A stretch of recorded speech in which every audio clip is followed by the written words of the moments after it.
Aujourd'hui, j'ai envie de te parler d'un sujet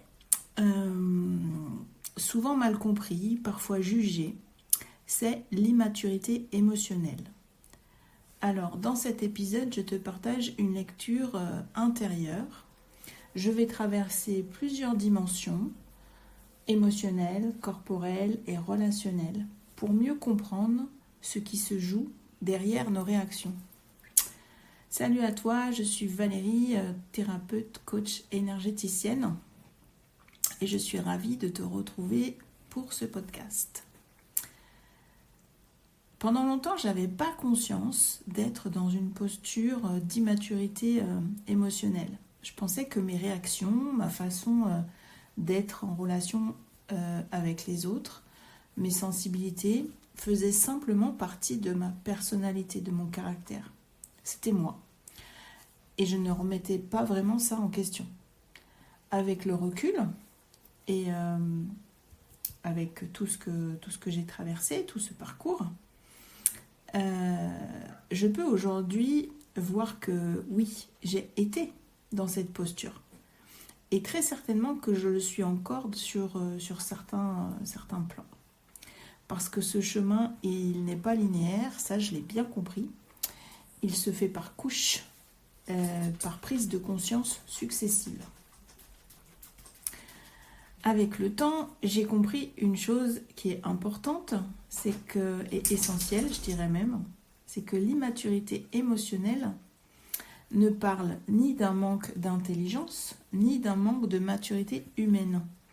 Elle parle surtout d'insécurité intérieure. C'est quelque chose qui agit en nous, sans que nous en ayons pleinement conscience. Cette insécurité, elle prend racine dans des parts de nous qui ont été blessées, qui ont été choquées ou dépassées émotionnellement dans l'enfance, la petite enfance et parfois in utero. C'est des parts qui à ce moment-là n'ont pas pu trouver la sécurité dont elles avaient besoin et ça a laissé une trace. Et même quand le temps passe, 20, 30, 40, 50, 60, 70 ans, ces traces, elles restent inscrites dans le corps. Et ce qui continue d'agir, ce n'est pas tant la blessure du passé, mais c'est la mémoire qu'elle a laissée dans le corps. C'est comme une empreinte émotionnelle et physiologique qui s'active dès qu'une situation fait écho à ce qui a été vécu. Et à ce moment-là, le corps réagit avant la tête, le système nerveux s'active, les émotions montent et souvent on se retrouve à réagir sans savoir vraiment pourquoi et à comprendre pourquoi surtout. Et j'ai observé que tant que ces empreintes ne sont pas reconnues et apaisées, elles influencent profondément notre manière d'être, notre vie et notre manière d'être avec les autres aujourd'hui. Concrètement, l'immaturité émotionnelle, elle peut se manifester de différentes façons. Soit par des réactions émotionnelles intenses, parfois débordantes, parfois disproportionnées, ça peut être de la colère, de la violence, etc. Par une hypersensibilité au rejet, c'est souvent lié à une peur profonde de l'abandon aussi.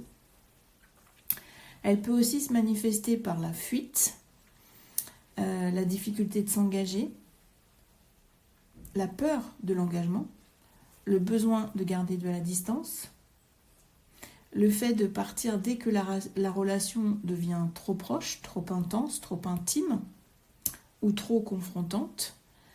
Il y a certaines personnes qui développent aussi des fonctionnements évitants ou parfois désorganisés dans leurs relations.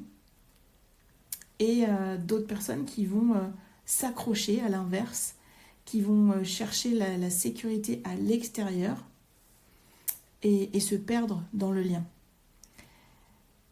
Et il existe aussi des formes beaucoup plus silencieuses. Ce sont des émotions retenues, intériorisées, qui ne se voient pas forcément à l'extérieur, mais qui créent beaucoup de tension, de limitations et de contraintes intérieures.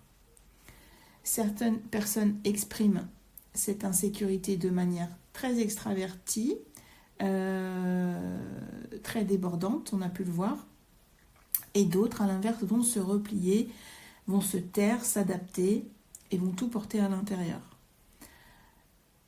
Alors, rassure-toi, ce ne sont pas des défauts, ce ne sont pas des failles. Tu es tout à fait normal. Ce sont plutôt des informations, des signaux et des informations très précieuses qui parlent d'un besoin de sécurité. Et ce chemin m'a permis aussi de comprendre quelque chose d'essentiel dans les relations, c'est que très souvent, nous ne sommes pas face à des adultes pleinement posés, mais face à des adultes dont certaines parts restent blessées et insécurisées. Les conflits, les réactions vives, les paroles dures ou maladroites, les colères, les engueulades, les situations douloureuses, conflictuelles, sont très souvent l'expression de parts d'enfants non sécurisés qui se rencontrent. Et c'est là que l'on voit apparaître des dynamiques relationnelles répétitives, comme le triangle victime, sauveur, bourreau. Et c'est pas une excuse ici, parce que ça n'excuse jamais le manque de respect. Les limites restent nécessaires et se faire respecter reste essentiel. Mais c'est une clé de compréhension que je donne là. Quand l'autre est en réaction, il agit souvent depuis une part blessée. Et quand je suis en réaction, c'est aussi une part de moi qui est touchée. Et donc cette prise de conscience, elle change profondément le regard que l'on a sur nous, mais aussi sur les autres. Elle amène à plus de lucidité, plus de non-jugement, plus de bienveillance et surtout plus de responsabilité.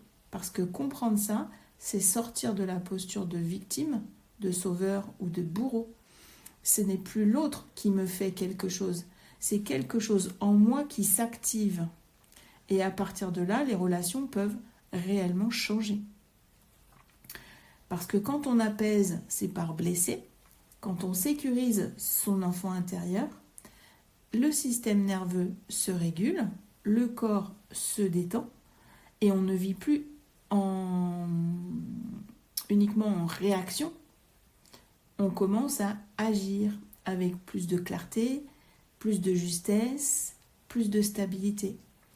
Et ça ouvre la voie à des relations évidemment plus saines, plus équilibrées, plus conscientes. Prendre conscience de son immaturité émotionnelle, c'est pas se juger, c'est au contraire, à mon sens, se responsabiliser. C'est comprendre que derrière une réaction, une fuite, un conflit, un jugement, il y a très souvent une part de nous qui est blessée et qui demande à être sécurisée. Ce chemin, il permet de sortir de schémas répétitifs, de relations souffrantes et de retrouver aussi une véritable paix et liberté d'être. Les notions que j'ai évoquées ici seront développées plus en profondeur dans d'autres épisodes. Là, je les ai vraiment survolées, mais c'est pour dire que vraiment ça touche.